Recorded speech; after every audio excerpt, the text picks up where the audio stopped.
que a Bíblia diz sobre a ganância? E você estás a assistir este vídeo, muito obrigado. Veja esta história incrível antes, se inscreve no canal e deixe teu like. Presta atenção. A ganância é um desejo forte e egoísta de ter mais de alguma coisa, geralmente dinheiro ou poder. Há muitas advertências na Bíblia sobre ceder à ganância e anseio por riquezas.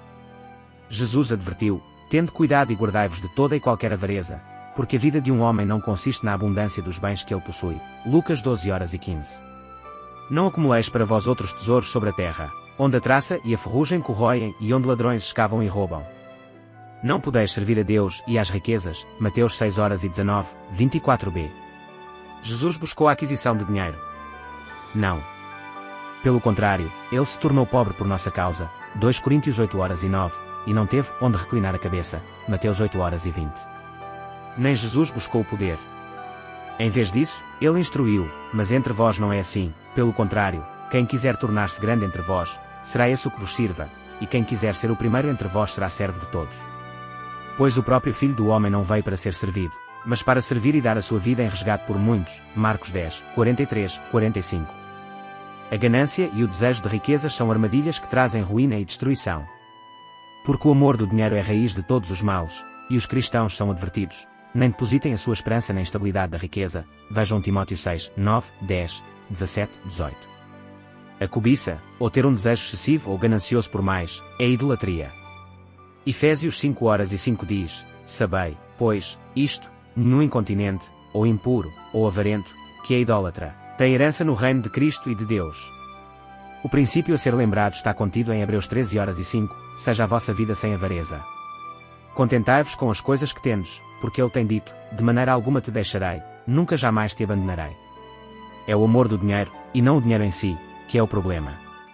O amor ao dinheiro é um pecado porque atrapalha a adoração a Deus. Jesus disse que era muito difícil que os ricos entrassem no reino de Deus.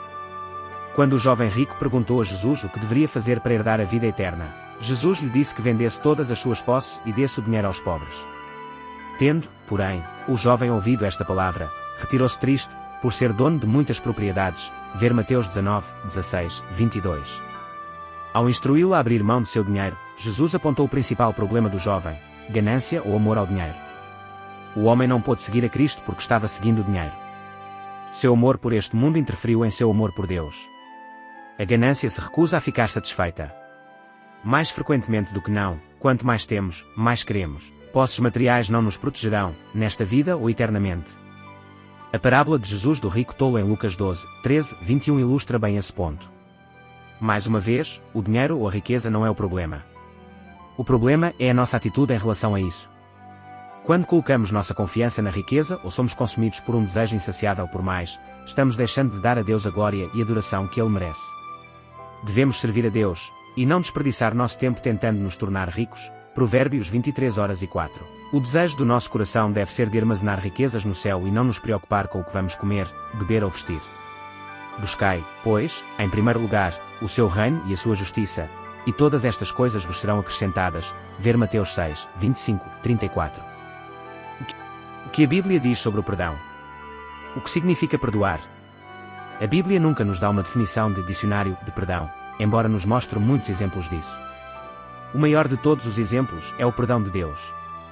Embora a seguinte passagem não use a palavra perdoar, ela descreve perfeitamente o conceito do perdão de Deus. Salmo 103:8-12. O Senhor é compassivo e bondoso, tardio em irar-se e rico em bondade. Não repreende perpetuamente, nem conserva para sempre a sua ira. Não nos trata segundo os nossos pecados, nem nos retribui conforme as nossas iniquidades, pois quanto o céu se eleva acima da terra, assim é grande a sua misericórdia para com os que o temem. Quanto o Oriente está longe do Ocidente, assim ele afasta de nós as nossas transgressões. É importante notar que o perdão se aplica no âmbito do pecado. Na maioria das passagens bíblicas que contêm a palavra perdoar ou perdão, o pecado é mencionado. Os seguintes são exemplos típicos. Gênesis 50:17, perdoe, por favor, a transgressão dos seus irmãos e o pecado que cometeram, porque eles lhe fizeram mal. Agora pedimos que perdoe a transgressão dos servos do Deus de seu pai. Êxodo 32:32. Agora, pois, perdoa-lhe o pecado, ou, se não, peço-te que me risqueis do livro que escreveste. Levítico 4:35. O sacerdote tirará toda a gordura, como se tira a gordura do cordeiro do sacrifício pacífico, e a queimará sobre o altar, em cima das ofertas queimadas do Senhor. Assim, o sacerdote, por essa pessoa, fará expiação do pecado que ela cometeu, e o pecado lhe será perdoado. 1 Samuel 25, 28, perdoe a transgressão desta sua serva. Pois o Senhor Deus certamente firmará a casa de meu Senhor, porque ele está travando as batalhas do Senhor Deus, e que não se ache mal em meu Senhor durante toda a sua vida. Mateus 12:31, por isso, digo a vocês que todo pecado e blasfêmia serão perdoados aos homens, mas a blasfêmia contra o Espírito não será perdoada. Lucas 5:20, vendo-lhes a fé, Jesus disse ao paralítico, homem, os seus pecados estão perdoados. Para que uma pessoa encontre o verdadeiro perdão, ela deve admitir o pecado. Isso se chama confissão.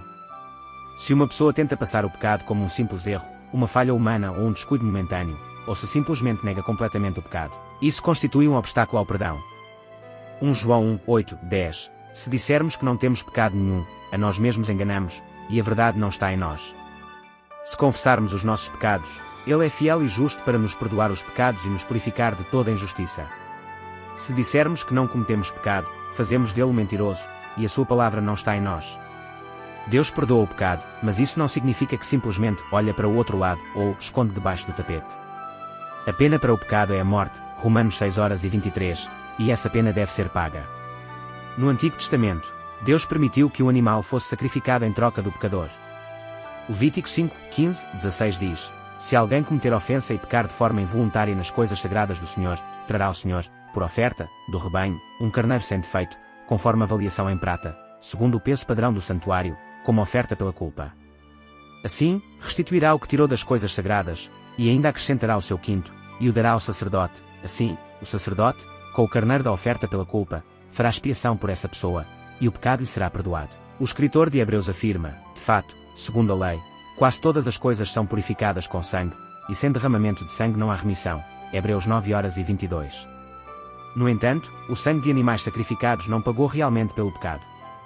Simplesmente adiou o julgamento até que um sacrifício melhor pudesse ser oferecido para pagar a penalidade total pelo pecado e tornar o perdão possível.